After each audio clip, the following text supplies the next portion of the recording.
So,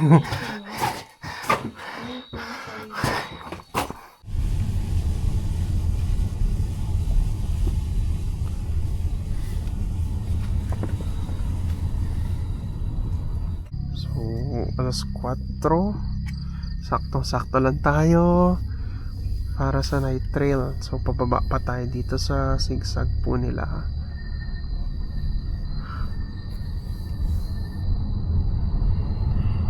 Puro mga siko yung mga bali din nila dito.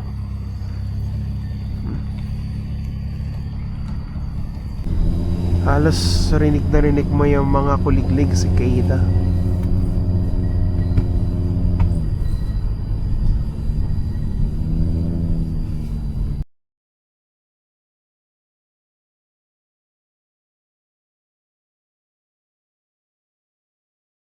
Orientation po muna tayo. See you in a while. Good morning again. Mag-orientation po ulit tayo dito sa gitna. Sa may hall nila. Mainit na tsokolate at kape po. Ayun. So, sinalubong tayo ng mainit na tsokolate. Yan yung mga helmet. Saka yung may kape and chocolate. Hi, I'm Ina. I'm Jam. Hi, I'm Jana. Pagsikat ng araw, I'm looking for a brighter future ahead. At ngayon naman po ay hayaan niyo kung ipakilala ang Masungi. Bagamat opisyal pong binuksan sa publiko ang Masungi G-Reserve noong 2015, ang pangangalaga po dito sa lugar, sa kagubatan ay nagsimula na po noong 1996. At dati po ang lugar ay nawasak dahil sa mga illegal po na mga activities tulad ng pagtotroso, land grabbing at mga quarrying interest. Ngunit dahil po dun sa efforts po ng mga taong nasa likod po ng lugar na ito, unti-unti pong nanumbalik ang buhay po dito sa kagubatan. Malaking tulong po yung pag-imbita po ninyo sa mga kaibigan po ninyo, sa family po ninyo, workers, para bisitahin din po kami dito sa Masungi. Kasama niyo yung araw po. Bali dito po sa taring natin, paalala ko lang po mag-ingat po tayo sa bawat takbang natin gagawin. Kasi ito po ating daanan ay malumot po.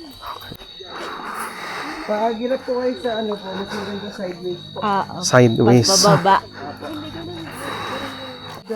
Pa-side ulit pagka madulas. May hagdan ulit. Pero may hagdan naman na. Up.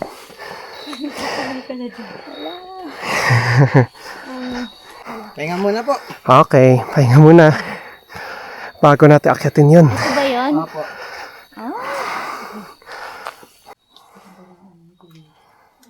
Ay, yung bang ano niya? Ocean Pack. Asi.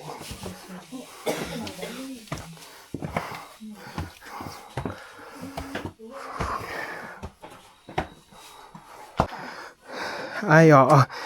May butas.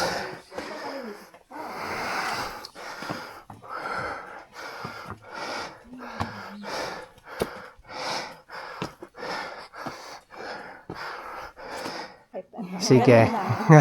Baka ma-feature kami special guest.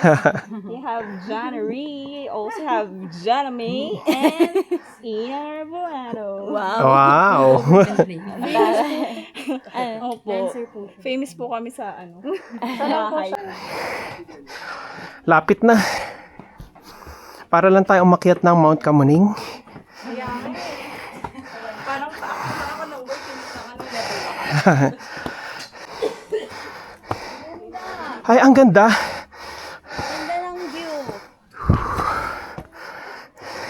Very aesthetic. So, dito na tayo. Mga 450 steps. Ayun. Satellite. Starlink yan, be. Penyapan siya. Taga Bicol.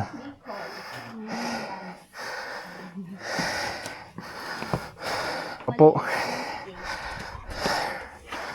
Ayan. Skip na. Lab, wait lang Lab, pakuha nga nito. Wait lang.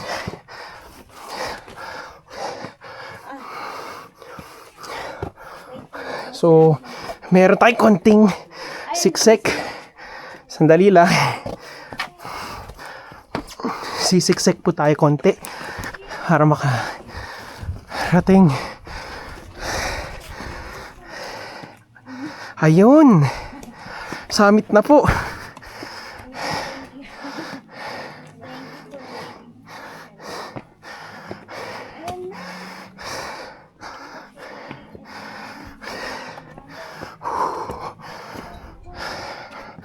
Saan pinipindot? Yan, itong taas. Ito. Ito. Isa pa. So, alis na tayo na helmet. So, yun po. Kita din yung Saan yung Jupiter? kaya po yun. Ah, itong maliwanag. So, yun po ay Jupiter pala. Malakas ang liwanag niya. Sabi ko din ang big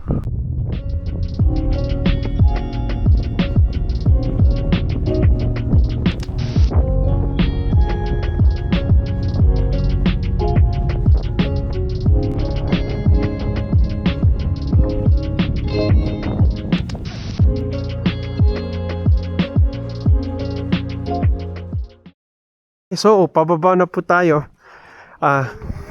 Ganda po ng view dito. Pero nakikita niyo po sa baba yung paggawaan natin na semento. So, yan. Pababa. So, yan. Singit ulit. Sisingit ulit tayo. Dito. Sandali lang laba.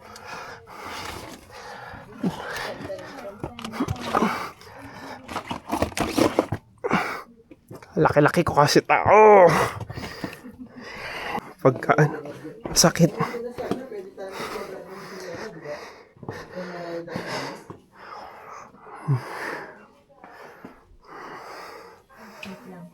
Sige lang. Wow, look at that area. Ang ganda.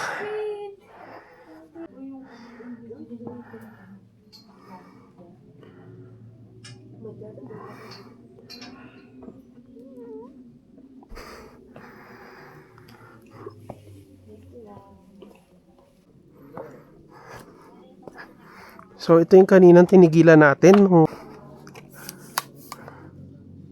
Ganda.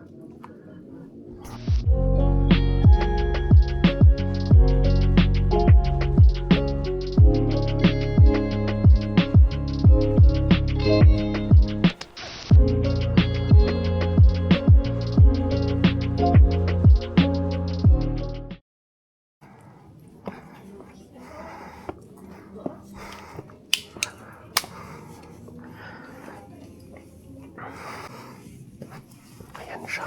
Laki na snail.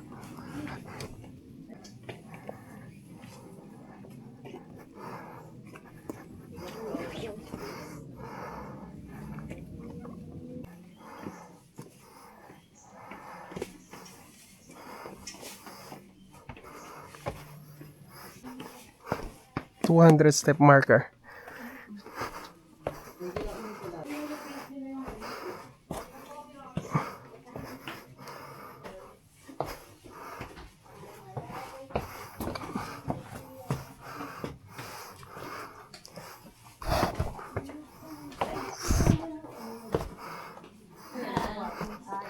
Talagang susuot ka sa mga limestone formation.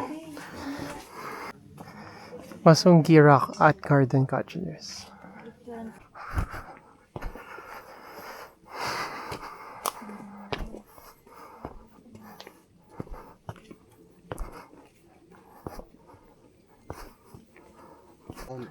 Tinatroll tayo ni Kuya. Tatlo yung nakuha ko eh. Yan. Tapos, pwede nyo po siyang amoyin. Ano po? Ang bango. Yan. Oh my God. Bali yan po yung tinatawag na kayumanis namin, ano. Ang galing. Tapos, ano po siya, family po siya ng cinnamon. Bango. Ginagawa po siyang tea. Ito po yung tsura ng kanyang ano. Ito? Ano? Yan na. So, see you later.